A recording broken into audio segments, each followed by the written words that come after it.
두 번째 단원, 여러 가지 힘. 크게 두 가지로 분류되어 있습니다. 첫 번째는 중력과 탄성력, 그리고 마찰력과 부력에 대하여 알아보는 시간입니다. 지표면에 서 있을 때 우리는 힘을 받고 있을까? 놀이기구를 탈 때, 걸을 때, 물속에 있을 때 우리는 어떤 힘을 받을까? 이 단원에서는 물질 세계에 존재하는 여러 가지 힘 중에서 중력, 탄성력, 마찰력, 부력을 이해하고 이러한 힘의 특징, 그리고 힘이 작용하여 나타나는 현상에 대하여 알아보도록 하겠습니다. 중력과 탄성력은 네 가지로 분류되어 있어요. 첫 번째는 힘의 표현, 두 번째는 지구가 당기는 힘, 세 번째는 원래 모양으로 돌아가려는 힘, 네 번째는 용수철을 이용한 무게 측정. 질문입니다. 외줄에 매달려 하늘을 가르다. 발밑은 까마득한 낭떠러지. 저 아래에 시원한 물이 보인다. 다리에 줄을 묶고 두 눈 꼭 감고 있으니 나를 향해 외치는 소리가 들린다. 셋, 둘, 하나. 몸을 묶은 줄에 의지한 채 온몸을 휘감는 바람을 맞으며 떨어지다가 아슬아슬하게 물에 빠지지 않고 다시 위로 튀어오른다. 앞불사. 다음 차례에 뛰어내린 아빠는 물에 살짝 빠졌다가 다시 위로 튀어오른다. 물에 빠진 아빠를 보며 웃을 수도 울 수도 없다. 나는 물에 닿지 않았는데 아빠는 왜 닿았을까? 질문을 한번 생각해 보면서 다음 장으로 넘어가겠습니다. 힘의 표현. 이 단원을 배우면 힘의 뜻을 알고 힘을 표현할 수 있다. 과학에서 말하는 힘이란 무엇일까? 우리는 일상생활에서 힘내, 힘이 세다와 같이 힘이라는 말을 여러 가지 뜻으로 사용한다. 과학에서는 책상을 밀 때나 수레를 끌 때처럼 물체를 밀거나 당길 때 물체에 힘이 작용하였다고 한다. 힘이 작용하면 물체가 어떻게 될지 다음 활동으로 알아보자. 고무공을 누르면 모양이 변하고 굴러오는 공을 밀면 공의 모양이 변할 뿐만 아니라 운동 방향과 빠르기가 변한다. 이처럼 물체에 힘을 가하면 물체의 모양, 운동 방향, 빠르기가 변한다. 힘은 물체의 모양, 운동 방향, 빠르기를 변하게 하는 원인이다. 자, 여기 예가 나와 있어요. 그림을 보면 첫 번째가 이제 밀가루 반죽을 잡아당기면 모양이 변한다라는 것을 보여주는 그림. 두 번째는 당구공을 치면 공의 빠르기가 변한다. 세 번째, 야구공을 방망이로 치면 공의 모양이 찌그러지면서 운동 방향과 빠르기가 변한다. 물체에 작용하는 힘이 클수록 물체의 모양, 운동 방향, 빠르기의 변화가 크다. 힘의 크기를 나타내는 단위는 N, 뉴턴을 사용한다. 자, 일단 뉴턴의 유래가 우측에 용어 설명이 나와 있습니다. 뉴턴은 우리가 한 번쯤은 책에서 읽어봤던 영국의 물리학자 뉴턴 아이작의 이름에서 유래하였다라고 설명되어 있어요. 다시 읽겠습니다. 힘을 표시할 때 화살표를 사용하면서 힘의 크기와 방향을 나타낼 수 있어 편리하다. 지구가 당기는 힘. 두 번째입니다. 이 단원을 배우면 무게가 중력의 크기임을 설명할 수 있다. 두 번째, 질량과 무게를 구별할 수 있다. 물이 높은 곳에서 낮은 곳으로 떨어지거나 비가 내리는 것처럼 지구에 있는 물체는 아래로 떨어진다. 이것은 지구가 물체를 당기기 때문이다. 지구가 물체를 당기는 힘을 지구의 중력이라고 한다. 중력의 방향과 크기는 어떨까? 다음 활동으로 중력이 작용하는 방향을 알아보자. 집 표면에 있는 사람은 아래 방향으로 중력을 받는다.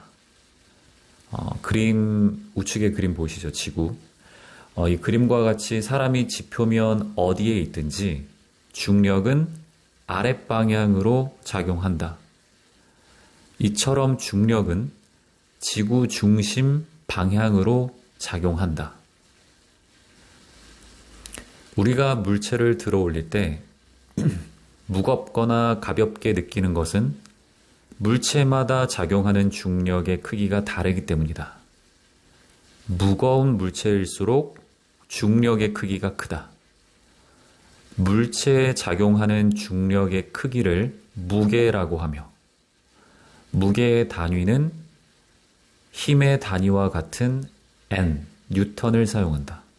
다시 한번, 물체에 작용하는 중력의 크기를 무게라고 하며, 무게의 단위는 힘의 단위와 같은 N, 뉴턴을 사용한다. 그림은 중력과 관련된 현상과 주변에서 중력을 이용하는 예이다. 자, 보겠습니다. 그림을 보시면 수돗물이 아래로 흐른다. 고드름이 아래쪽으로 얼어붙는다. 우측에 놀이기구가 아래로 떨어진다.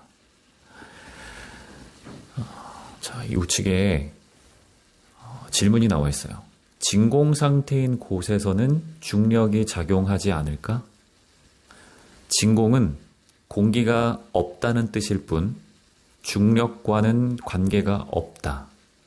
따라서 진공 상태인 지구 주변의 우주에서도 지구에 중력이 작용한다. 무게와 질량은 어떤 차이가 있을까? 같은 물체의 무게를 지구와 달에서 측정하면 어떻게 될까? 무게는 물체에 작용하는 중력의 크기이므로 중력이 다른 곳에서는 물체의 무게도 달라진다.